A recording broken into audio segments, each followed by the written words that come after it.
The Namibian Lion Trust team is once again on communal farmland in northwestern Namibia to collar more lions.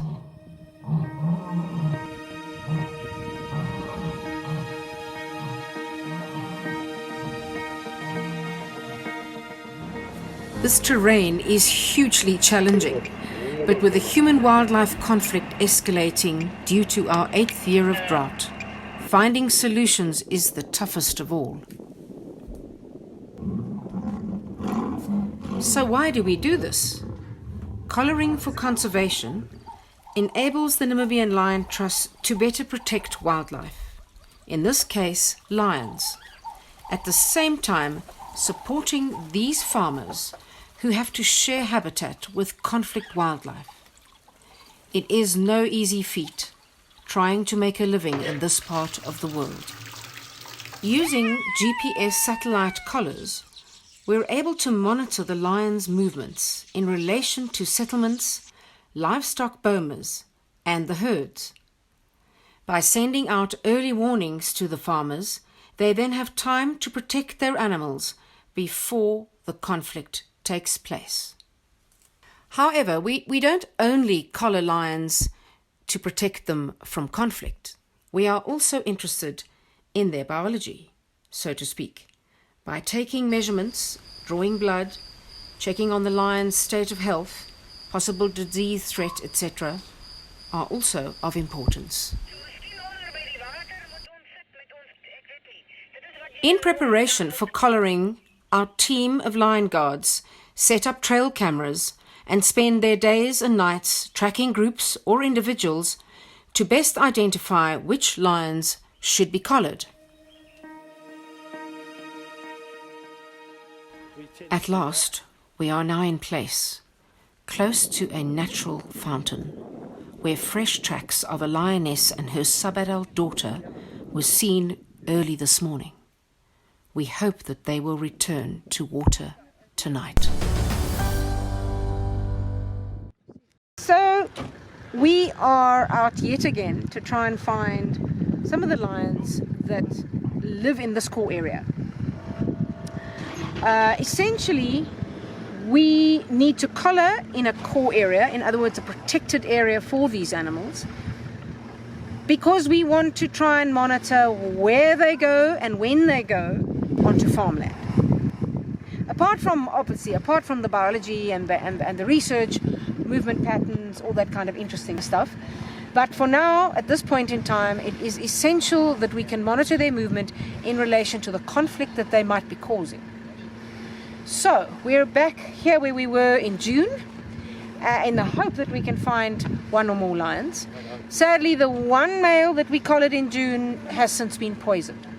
So, obviously it would have been easier. Once you have a collar on a group, or one of a group, then it's easier to find them, obviously. Now, we're basically not quite sure where we are. We know where we are, but we don't quite know where the animals are. Will we find them? Will they come to the bait? So it's all a bit of an iffy situation. But anyway, we're very excited about this, and we'll let you know once we have them under collar. We hope. We've been here since sunset. It's almost midnight, and the sub-adult daughter has shown herself, drawn to our calling station. Adult lionesses are generally more wary, taking their time.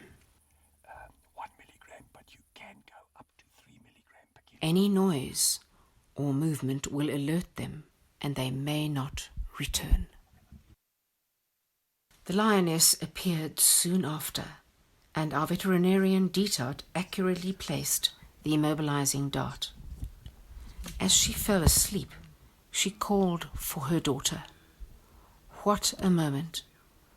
We are so privileged to be able to be so close, and yet the lions are seemingly oblivious of our presence. Stop the car, sorry. We wait for the drugs to take effect, normally 10 to 15 minutes. Watch your back also. Just keep an eye. Yeah. Keep your underneath, your arm underneath. 1, 2, 3, up. There we go. Our team moves in slowly, and we now have a maximum of 35 minutes in which to fit the collar, take the measurements, draw blood, and to weigh her. All the while, Detard keeps a watchful eye on her condition. Adult lionesses weigh about 160 kilograms on average, so it takes at least 4 to 6 of us to lift her onto the scale.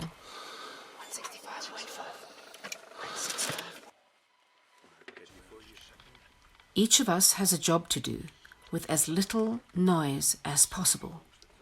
She could wake spontaneously from a loud or high-pitched sound. We are all in awe of her good condition, her smooth skin and few parasites. We suspect that she may be pregnant as her mammary glands are somewhat swollen. Her pugs and nails are in good shape, important as these lions walk vast distances, over mountains in search of prey and water.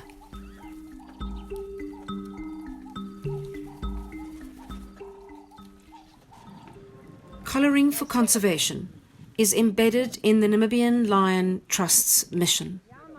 For how do we ensure the lion's survival when man has yet to understand and accept that even the lion, as an integral part of the ecosystem, must live on?